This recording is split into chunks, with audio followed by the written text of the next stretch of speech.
ka-agriculture. Ayan, ito yung LP2096 natin. Ayan, ganyan kalaki yung pula natin. Sukatin natin, mas malaki yung hanggang tuhod nga oh. Yung isa halagpas tuhod, yung SL39H natin. Kaya ipapa-adjust natin. Ayan, sinabihan natin, wala kasi tayo kanina. Kasi 12 kilos lang yun or 10. Ngayon, syempre yan, dapat ito matamnan lang ito ay 6,000. Pumunta hanggang dun sa dulo at pabalik. Ipa-adjust natin pa ganito dahil ang nangyari dyan, syempre malalaki na yung puno na. Malalaki na. Yung isang tali na ganito, kung bata pa yung pala, 15 to 18 days, maraming puno. Ito, nakasuwi na. Tignan nyo. Nakasuwi na lahat dyan. Kaya hindi na pwede yung itatanim na.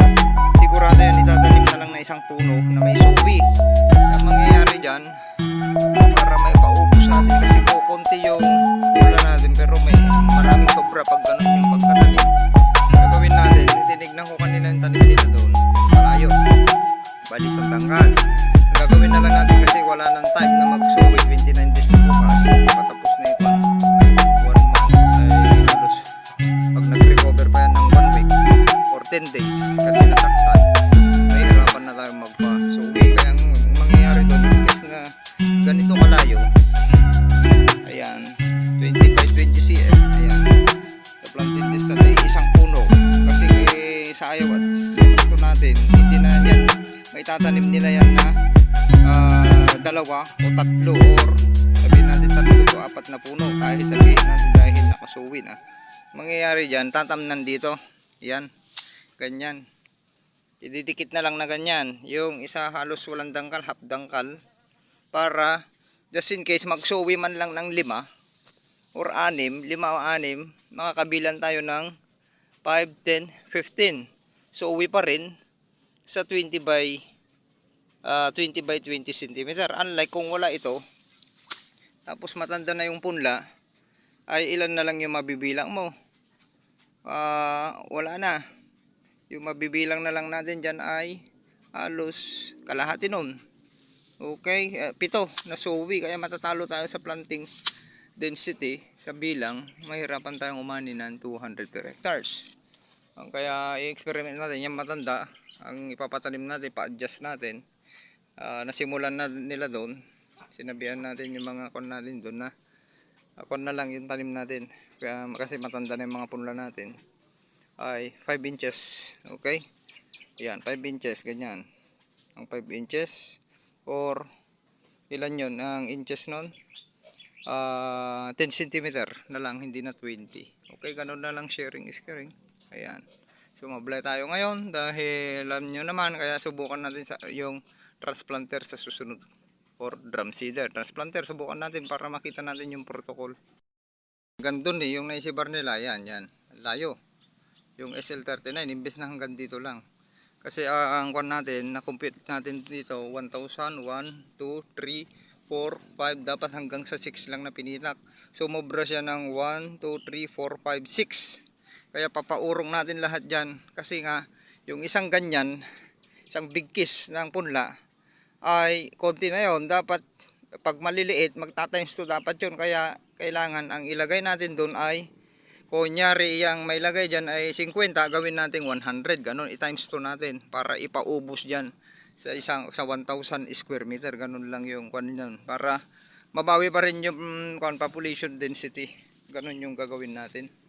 Okay, tabangan nyo para makita nyo kung paano natin diskartehan itong palayan natin. Pagkastanim nyan ay ipapulyar natin ng hapon, yan, ng Gilmore Natural All Purpose Foliar Fertilizer. Tapos magkabuno tayo din after 5 days. Okay, nang imimix natin yung hyper compost. Okay, sharing is caring. Ayan, wala na, sa ayaw at sa gusto natin yan. Itatanim yan ng tagi-isang puno na may sowi. Kasi hindi nila kayang pilasin na ganun na dalawang kwan kasi malaki yung puno ng punla. Okay, sharing is caring. Happy farmers!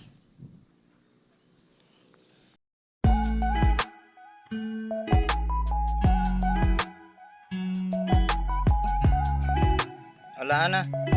Mahirap nang bunutin. Mahaba yung ugat nito. Kuha na lang tayo dito sa Nakalubog sa tubig. Hindi ko mabunot yun.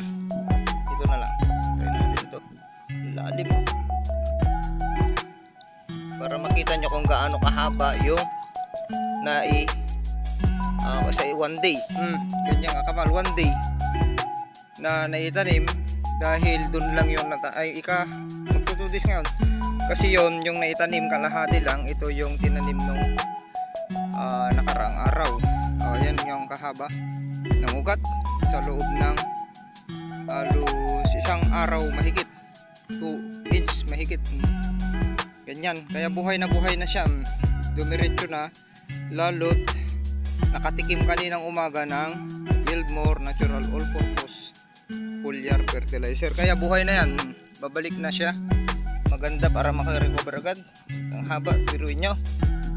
Ang daming ugat. Ayan. Kaya maganda mapahaba natin kaagad yung ugat, makarecover para mapaagang maglabas yung sowi. Mababawi agad natin. Okay, ganun lang, sharing is caring. Let's go. At maglo-load na tayo. Sakto mamaya alas 5 na. Okay, magpulyar ng mainit yung panahon, i-stop nyo kasi positive bacteria yung laman ng kuwan natin, organic na. Ayan, tapos pag kinargahan nyo, dapat mayroon din kayo naka-ready, i-check nyo rin kahit anong gagamitin nyo, pulyar man yan or kung ano man, check nyo para magkaroon ng maraming microbes. Isa, 150 lata ng corn beef. Isa, kikita nyo ba? Hope nakikita nyo, dalawa.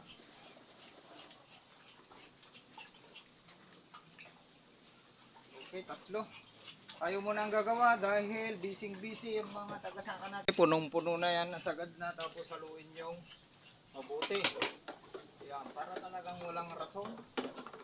Maganda yung pagka-distribute. Ako kasi naghahalo ako ng ganito, hinahalo ko pa rin. Para parehas, walang sumusobra. Sagad. Dapat may patungan kayo.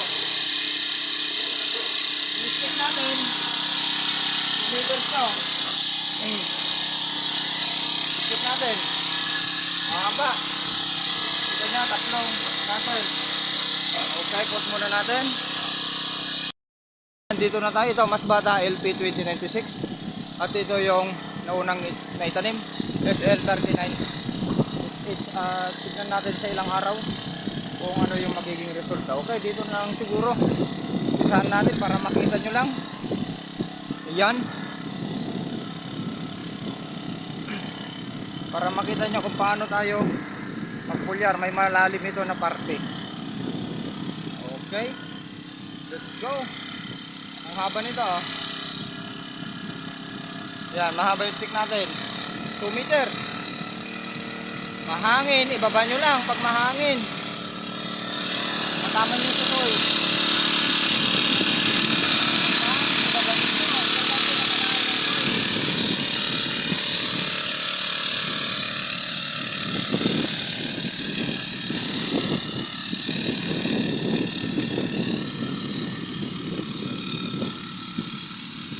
Tinakpan natin yung isang butas, dalawa lang para makontrol natin at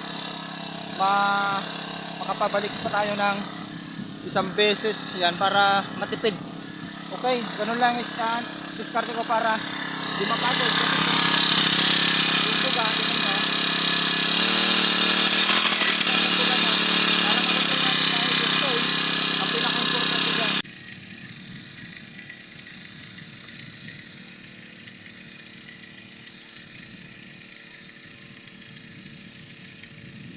Ngayon ang gagawin natin mamaya bago natin iwanan to, isarado na natin lahat ng binuksan natin kasi nag-drain tayo konti. Isarado na natin para just in case uulan, nakatrap yung pinulyar natin, walang masasayang. Ayan yung palay na natin. Okay, tama na, one load na lang yan at itago na natin itong natin. At least naipakita ko sa inyo kanina umaga, hindi natin naipakita dahil walang folder. Yan, makikita nyo ngayon kung paano bumulas yung palay natin na walang transplant shock. Nakita ko na walang transplant shock to kasi napulyar natin kaagad kinabukasan. At nakita na rin natin yung, kasi ito hindi natin napulyar na kaagad. Pero nakipansin nyo, buhay na buhay na. Kita nyo naman kanina, idudug